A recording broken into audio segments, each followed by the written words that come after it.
Aujourd'hui, nous allons vous présenter des actions concrètes qui ont été menées dans le cadre du précédent contrat de ville. Il s'appelait le contrat urbain de cohésion sociale.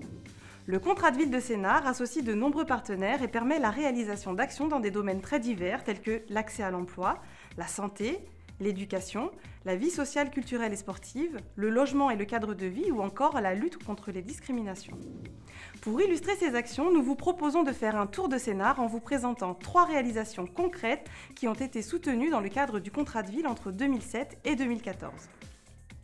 Le quartier du Noyer-Perrot est situé à Moissy-Cramayel. Il y a 2 ans, le bailleur social qui gère ce patrimoine s'est engagé dans une réhabilitation des bâtiments et des logements.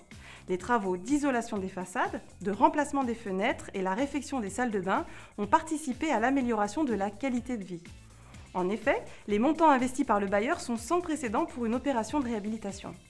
Dans le cadre du projet global, la mairie s'est quant à elle chargée du réaménagement des espaces publics de la cité du Noyer-Perrot.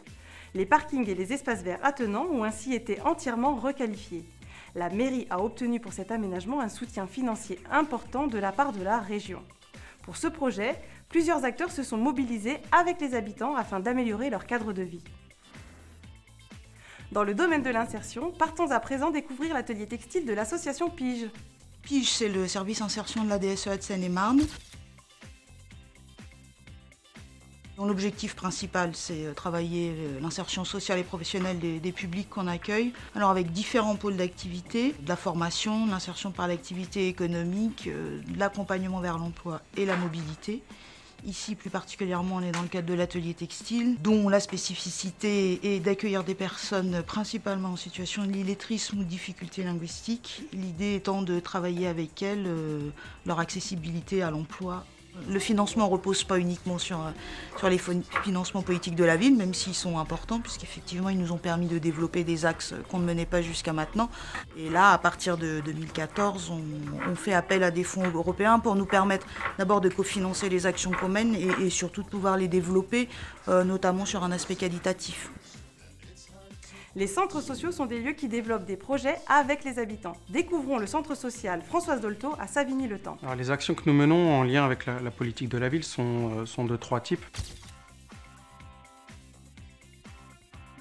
Des actions en direction des enfants et des jeunes, notamment des élémentaires, autour de l'accompagnement à la scolarité avec un objectif de prévention du décrochage scolaire ou de lutte contre l'échec scolaire, en lien avec les familles et avec les écoles du territoire. Le deuxième type est plutôt dirigé vers les adultes du quartier, notamment les personnes migrantes ou non francophones.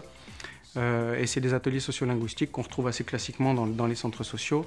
L'objectif est double, d'une part l'apprentissage de la langue française et d'autre part l'apprentissage des codes de société, des codes de fonctionnement de la société française, de manière à essayer de favoriser leur insertion sociale, mais aussi leur insertion professionnelle et aussi l'insertion de la famille globalement sur le territoire. Et puis le troisième type, c'est des ateliers éducatifs un peu hors parcours scolaire. On a notamment un atelier journal pour les enfants. Dans le cadre de cet atelier, les enfants apprennent à servir des outils numériques et aussi découvrent un peu leur territoire. La manière dont nous abordons ces ateliers-là est effectivement très en lien avec les notions de partenariat, mais aussi avec les notions d'évaluation qu'induit le contrat de ville. Mais par ailleurs, ça rencontre aussi beaucoup des façons de faire qu'on a déjà dans les collectivités locales et aussi dans les centres sociaux. Si vous avez bien suivi, voyons ce que vous devez avoir retenu. Les projets du contrat de ville impliquent plusieurs partenaires dans un même objectif. Ces projets concernent des domaines de la vie quotidienne et cela nécessite de connaître les besoins des habitants. Le contrat de ville, c'est concret.